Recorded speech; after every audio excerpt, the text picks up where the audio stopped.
La galeriste Nathalie Obadia vient de publier un nouvel ouvrage avec son analyse pointue du monde de l'art contemporain, figure de l'art contemporain des esprits conquérants, aux éditions Le Cavalier Bleu. Voilà, sur un monde interconnecté au sein duquel se trouvent 24 figures majeures. Merci beaucoup d'être avec nous. Bonjour et merci. Alors, ce livre commence plutôt dans les années 60. Vous parlez d'une rupture dans les années 60 dans le monde de l'art contemporain. Est-ce que tout d'abord, vous pouvez nous expliquer pourquoi commencer par les années 60 ? Qu'est-ce qui s'est passé dans ces années-là comme changement majeur dans le monde de l'art contemporain ? Alors, je dirais qu'il y a eu un changement majeur visible, très visible, qui s'est concrétisé avec la pratique beaucoup plus généralisée d'art conceptuel, de l'art minimal, c'est-à-dire qu'il y a un éclatement total par rapport à la peinture, par rapport à la sculpture. Bien entendu, on peut revenir à Marcel Duchamp, qui a commencé beaucoup plus tôt en 1917, mais avec évidemment l'urinoir et des œuvres emblématiques. Mais là, il s'agit d'une organisation de cette nouvelle approche plastique, avec notamment des curateurs, l'entrée dans ce monde de l'art contemporain, de nouveaux métiers. On va plus loin que le curateur, que le conservateur qui est chargé de conserver des œuvres classiques dans un musée. Là, il s'agit de jeunes chercheurs ou de conservateurs qui vont vers les avant-gardes pour inventer des nouvelles manières, justement, de montrer un art qui n'est plus simplement une manière d'accrocher un tableau au mur. Et donc, notamment, la grande exposition des attitudes deviennent formes en 1969 au musée de Berne à l'époque, est montée par un conservateur qui deviendra le symbole du grand curateur qui est Harald Zeman, et justement un marqueur très important. Et justement, vous avez choisi 24 figures. Est-ce que vous pouvez nous expliquer comment vous avez choisi ces 24 figures ? Donc effectivement, il y a plusieurs artistes, curateurs et d'autres personnages collectionneurs, marchands d'art, investis galeristes. dans ce monde de l'art contemporain. Comment est-ce que vous avez choisi ces 24 figures ?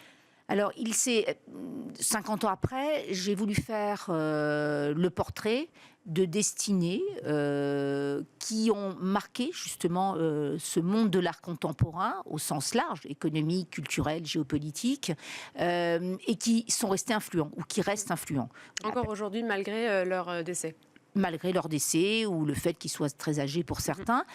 Pour revenir à Harald Zeman, voilà, c'est la figure symbolique du rôle de curateur qui a marqué d'autres personnalités comme Okoye Nwesior, premier afro-descendant à avoir justement été à la tête de grandes expositions, ou de personnalités beaucoup plus jeunes. Pour les artistes, c'est aussi bien Gerhard Richter, le peintre allemand qui aujourd'hui a 90 ans, mais qui pour des raisons historiques, aussi le fait que justement dans un monde où la peinture était regardée d'une manière plus marginale, lui a réussi à imposer la figure d'un artiste allemand après 1945, avec justement une pratique de la peinture et qui va au-delà. C'est quand on lit ses écrits, quand on le regarde, on voit bien qu'il a une figure presque messianique, on va dire, par rapport à la scène de l'art contemporain.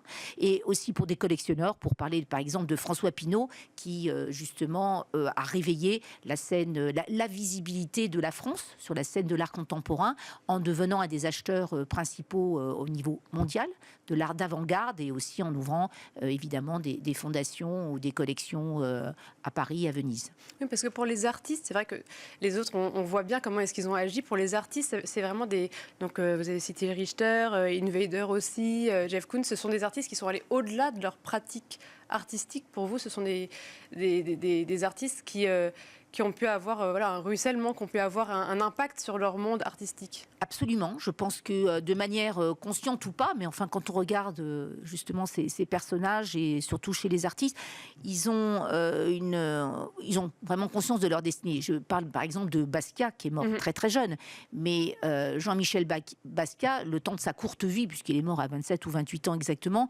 on le regarde pendant les 4-5 ans, a eu vraiment conscience de casser les codes de la peinture américaine, faite par des artistes blancs. Et lui, tout d'un coup, bousculer justement cette scène en devenant le premier artiste noir à rentrer vraiment dans le marché de l'art, avec accompagné de grands marchands puissants comme Michel Berger ou comme Gagosian. Il en est de même avec des artistes alors vraiment à l'opposé, comme Christian Boltanski en France, qui lui, justement, a trouvé une manière de s'imposer, sachant très bien qu'avec ses bricolages, il n'allait pas rentrer dans le marché de l'art comme pourrait entrer Jeff Koons, qui est aussi dans le livre. Il n'allait pas faire des prix absolument astronomiques de 5, 10, 15, 20 millions de dollars parce qu'il avait une pratique beaucoup plus fragile, qui ne pouvait pas s'associer justement au marché de l'art. Mais par contre, sa volonté, son déterminisme, son ambition, et bien sûr accompagné de son grand génie artistique, a fait qu'il a pu et qu'il est toujours très présent dans l'histoire de l'art. Il est dans tous les livres d'histoire de l'art, il est présent dans de nombreux musées, il a réussi à s'imposer dans des pays comme le Japon ou même très loin en Australie, en proposant justement des œuvres pérennes qui agissent d'une manière sur le son, sur, voilà, sur d'autres sens que simplement le fait d'être un objet, on va dire, d'échange comme une peinture ou une sculpture. Dans l'introduction, vous citez le philosophe et critique d'art Arthur Danto qui dit « Il n'y a pas d'art sans monde de l'art ». Est-ce que vous considérez que c'est... En fait, le marché est fait par des personnes qui s'investissent dans ce marché. Donc, comment est-ce que ça fonctionne, en fait, ce marché qui... En fait, c'est un marché qui n'est pas fait sans autres personnes. Comment vous voyez ça? Alors, je pense que Arthur Danto parle justement du monde de l'art, c'est au-delà même du marché. Et puis vous savez, le marché, on l'a vu, d'ailleurs ce livre permet aussi de comprendre que le marché de l'art n'est pas simplement le marché privé ou des ventes aux enchères d'un collectionneur. Il y a aussi aujourd'hui le marché de l'art qui est celui des institutions, celui des musées. Le fait qu'aussi il y a une biennalisation du monde de l'art, c'est-à-dire avec des commandes publiques qui sont passées par justement la Biennale de Venise ou par la Biennale de Sharjah aujourd'hui qui s'occupe des artistes plutôt du Sud global, ou de Documenta, des grandes manifestations qui permettent à des artistes d'obtenir des commandes publiques qui ensuite sont acquises ou pas acquises, mais en tout cas ça génère de l'argent dans ce système de l'art des artistes, accompagnés de galeries ou pas de galeries. Donc le marché de l'art, il faut le voir comme quelque chose de plus large que ce marché privé. Et quant à ce monde de l'art, il s'associe évidemment avec ce phénomène de biennalisation, mais aussi par les foires. Donc c'est pour cette raison que j'ai parlé de Marc Spieler, qui a très longtemps dirigé les foires de Bâle, qui ont été créées au départ, les foires d'art contemporain à Cologne en Allemagne en 1967, puis après la foire de Bâle, et qui se retrouve aujourd'hui, le groupe de Bâle se retrouve à Miami, à Hong Kong et aussi à Paris. Puis d'autres foires qui existent dans le monde entier montrent bien que effectivement ce monde de l'art a besoin de s'organiser, d'être visible, et les foires permettent sur 4-5 jours de pouvoir visiter 200 galeries dans un espace voilà, précis. Mais il y a aussi un ruissellement qui se fait dans les villes grâce aux foires de Hong Kong ou de Miami. C'est pour ça qu'il y a des musées d'art contemporain qui se construisent avec des très grands architectes, et que ces musées justement achètent aussi des œuvres d'artistes d'art contemporain. Mais je trouve que ça a posé aussi la question de la valeur de l'art, parce que ça veut dire que la valeur de l'art passe par le regard, forcément, de ces personnes qui sont investies dans ce secteur.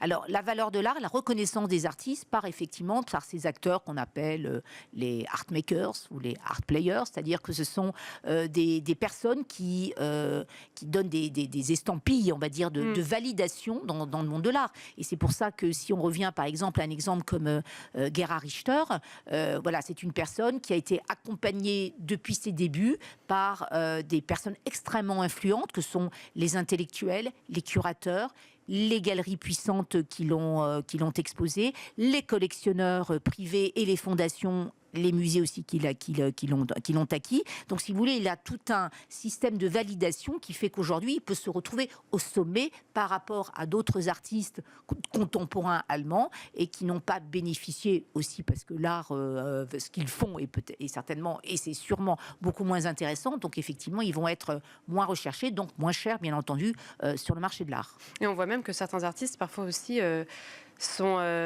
on sent que leur discours aussi ne leur appartient plus, parce que parfois il y a certaines...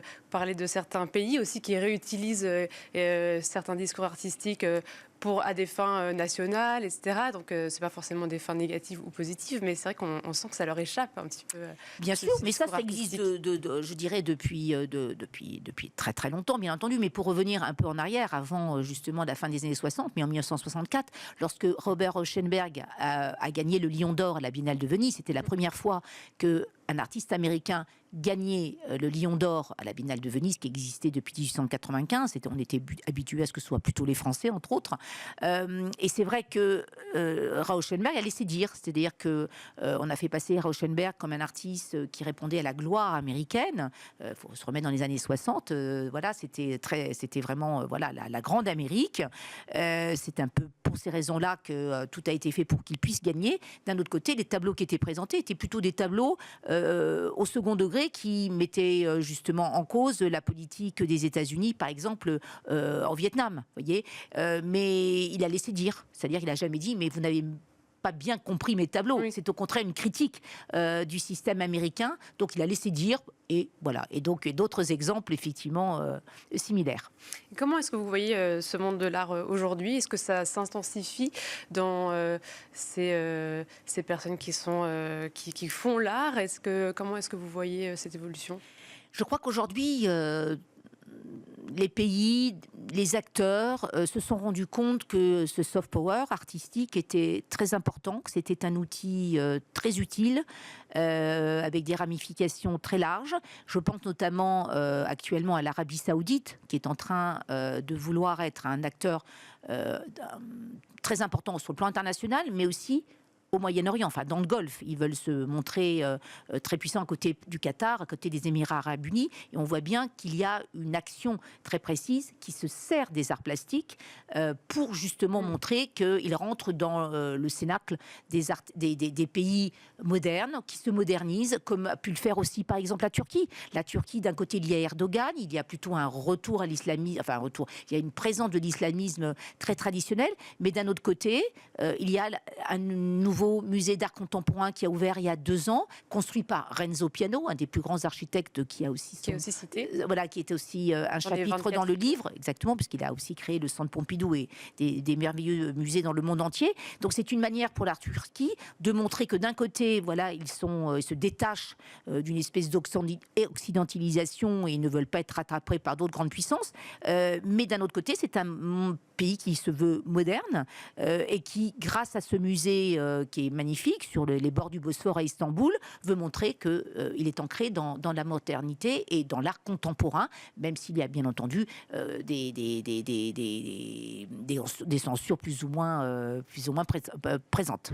Est-ce qu'il y a des nouveaux profils dominants, justement, là vous parlez des curateurs, des collectionneurs, est-ce qu'il y a des nouveaux profils aujourd'hui qui je ne sais pas, peut-être à l'ère des réseaux sociaux, est-ce qu'il y a des nouveaux profils qui vont pouvoir rentrer dans les figures de l'art contemporain de 2050?